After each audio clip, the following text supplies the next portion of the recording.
Today I went on a mission finding the worst baseball team ever. First, the Pittsburgh Alleghenies, who only notched 23 wins in a season. Then we have the St. Louis Browns, They were pretty atrocious too with only 29 wins. And then Louisville, they had a team before. They just sucked.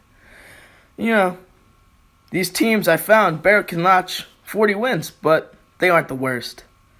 Well, if you scroll to the top, you find the Cleveland Spiders, the worst team in the game of baseball, the least amount of wins and the most amount of losses in MLB history.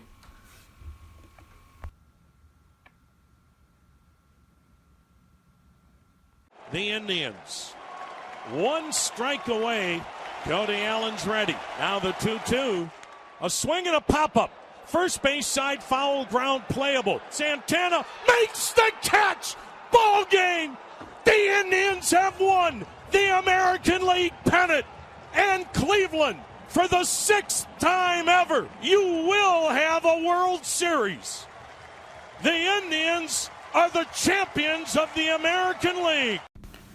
Before Cleveland was on 20-game win streaks and going to the World Series, there was a team in 1899 owned by former streetcar operator Frank Robeson.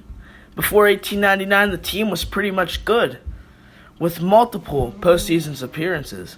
However, Robeson also owned the St. Louis Browns, and to save the franchise, he transferred players such as Cy Young to St. Louis, guiding Cleveland. This was the beginning of the end for the Cleveland Spiders.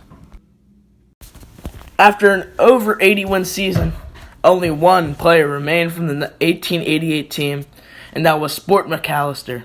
Doesn't he look like a great baseball player? Sarcasm, of course. The Cleveland Spiders had 454 RBIs as a team. So, what I did was, I found out that the second to last place team had 200 more RBIs than the Cleveland Spiders. So what I did after I found out about that stat, I took Giancarlo Stanton, Nolan Arenado, Marcell Ozuna, and Paul Goldschmidt and added all their RBIs together. They have 460 RBIs together.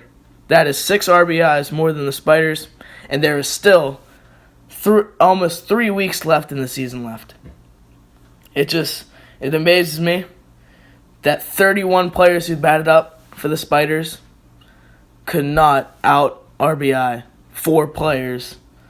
I also found out that the Cleveland Spiders had over 5,000 at-bats as a team. These 4 players, only 2,123 at-bats. That just goes to show how bad this team really was. Okay, so I went out and took Matt Moore. Personally, I like Matt Moore. Great pitcher for a few years for the Tampa Bay Rays. He was a key acquisition for the Giants back a few years ago. Pretty good pitcher.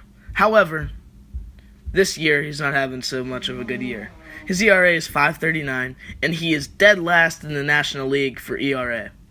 The Cleveland Spiders' best pitcher, Jim Huey, had an ERA of .541.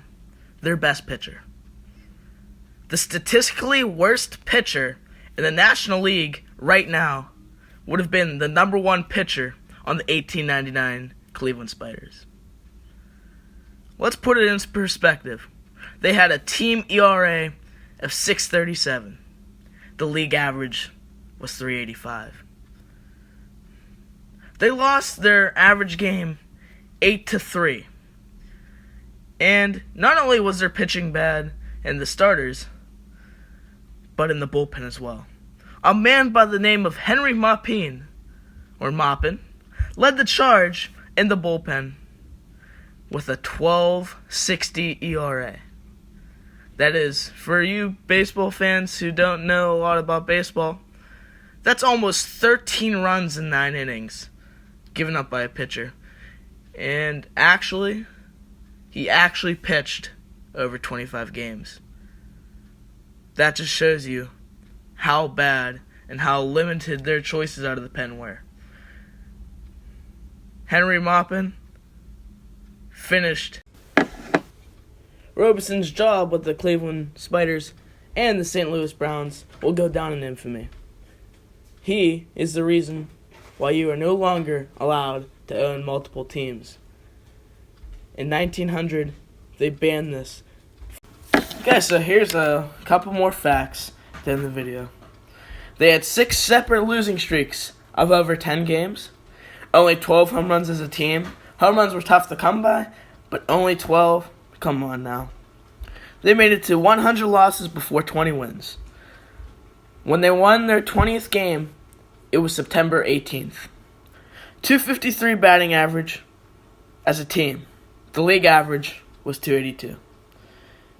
This team was so bad, they literally reduced them to minor league status for the 1900 season. So yes, this team was so bad, this was literally their last year of baseball. Now guys, did you hear all these facts? Who's your pick for the worst team ever?